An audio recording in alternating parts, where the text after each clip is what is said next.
had a group from New Jersey helping us in Khatatba last month, and they made a great service with the young, poor children, and they want to tell you something about their experience.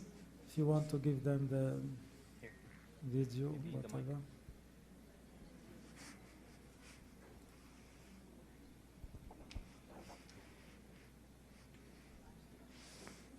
A group came with the Buna Thomas and another group with the Buna Mark, and we are waiting for many groups this summertime.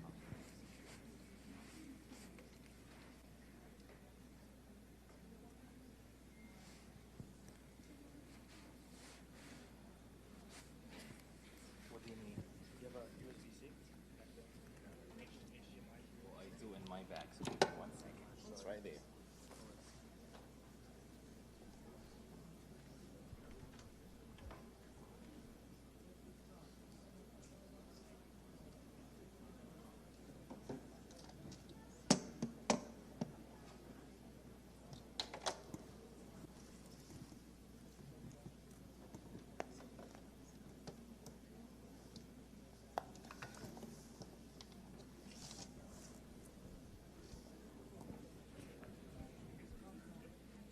If you guys are going to talk, you have to be on the stage, right? شوي قال كده. Okay? Thank you. You're welcome.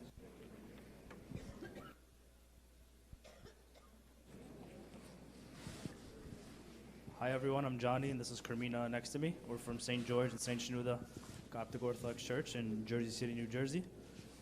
This past summer we had the chance to go to Egypt and to do a service trip with our church, but more specifically we spent, I believe, 8 days total or 7 days in the service in Khatatba that our Blessed Father had set up for the kids in Egypt. For those of you that don't know about the service, more or less what they do is they rotate throughout the entire summer, bringing kids from Upper Egypt, more specifically those who don't really have things, the poor children, and they grant them the opportunity to come to this place where they're taught many different things, they're empowered, they learn about their gender, things that they can do, and they also learn educational things as well as things spiritually. So what they generally do starting off is all the kids come in. It's roughly 120 to 150 kids that come and attend, and they're split into 4 different groups. And then within those groups, they have servants that come with them from Egypt, and then they also have servants, part of the service in Egypt, which belongs to Anba Abraam. And then as well, it's very, very beneficial for the children.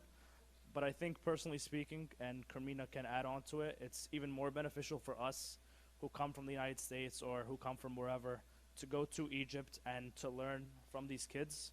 Next, please. So we're responsible. While we're there, we teach them hymns, we teach them verses, we teach them things from the Bible stories. But then on top of that, there is gender empowerment, both for the guys and for the girls. And then we teach them things educationally. A lot of them, they think that all they can do is become farmers or fallahin in Arabic. But obviously there's a lot of different things, right? They don't have to become doctors, right? They can become accountants, they can become teachers, they can become a million other different things. Next, please. And throughout the entire thing, we're just going to go very briefly over the next few slides, right? So there's teaching moments that we do. There's a lot of fun activities. Next, please.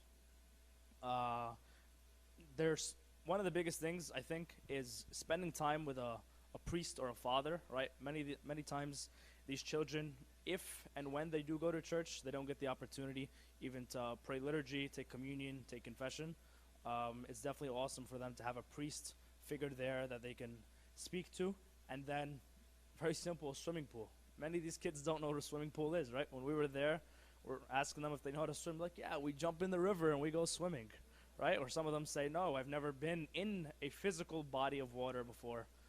So it's definitely an awesome experience. They continue with different activities with their specific groups. And next slide, please. Sorry. So this is just the last slide. So as they do that, throughout the entire 3 days, so we're usually generally with the kids from 7 a.m.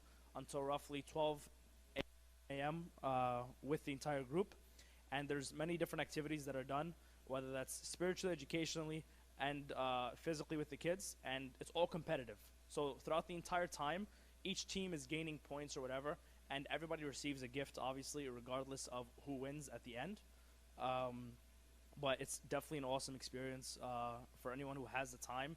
It's run from June all the way to August, and then during the winter time, there's another service that's there called the Daughters of the Lord, where they teach young ladies how to read, how to write, how to do other things that obviously their parents might not have the financial capability to be able to teach them to do these things.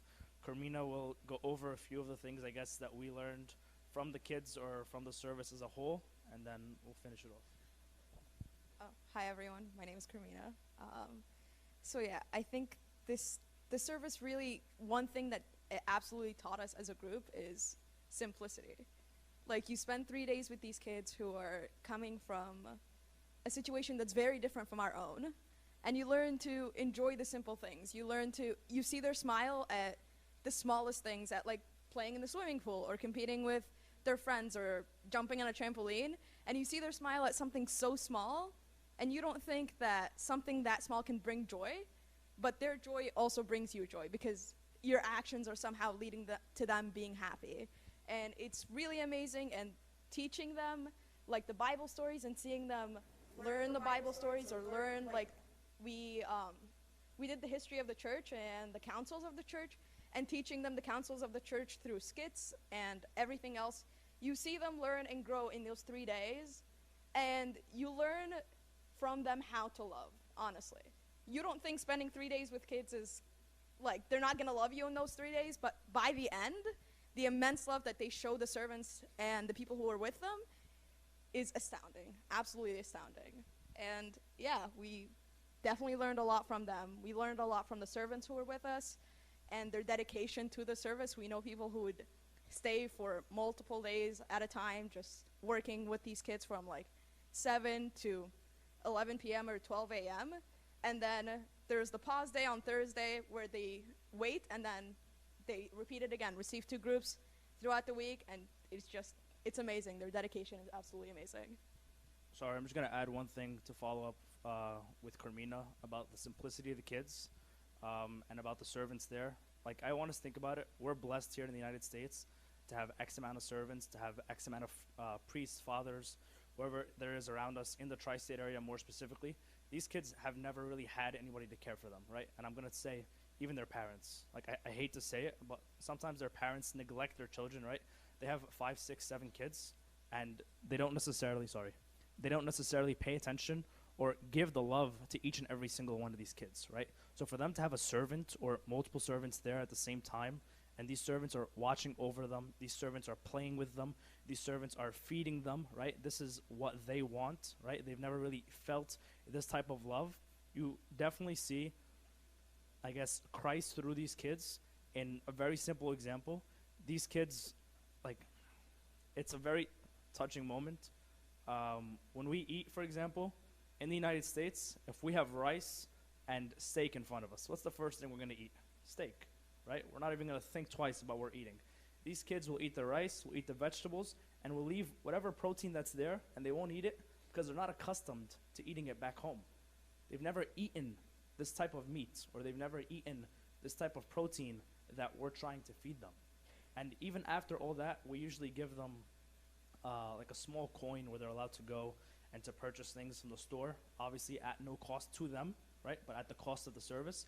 And one story that hit really, really home, again, these kids, I'm telling you, they're poor, they don't have these things, so they go to the store and they buy a bag of chips and a soda or a juice, whatever it is, right?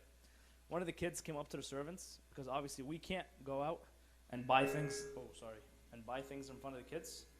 And the little young boy came up to the servant, and he was like, here, like, take one from the bag. And then the servant was like, no. And then he forced the servant at the end of the day to take one, and he was like, no, take the entire thing. Like, thank you for everything that you've done, whatever. And he gave up the one time that he was able to pick and choose whatever chocolate, candy, whatever it is that he was able to have. He took the entire thing and gave it to that servant because he was able to see that the love or the time, the effort that those servants around him had showed to the kids. I definitely think I see many college faces that are familiar that I know. Anybody who has the opportunity, throughout the summer. It is held literally from June all the way till August. Even winter break for the young ladies who are available. It's a 3-day thing. So even if, I know there's families here, if you guys do go on vacation with your children, I think it's an awesome opportunity just to spend 3 days, if you can. If you can do more than one service and spend 2 services, I think that's awesome.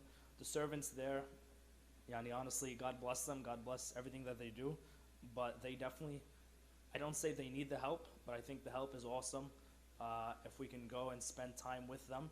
And honestly, like, I'm gonna repeat it again, we learn way more, we benefit way more than even the kids who are coming there and are coming to, I guess, apparently come and learn from us something that we're gonna teach them. Thank you.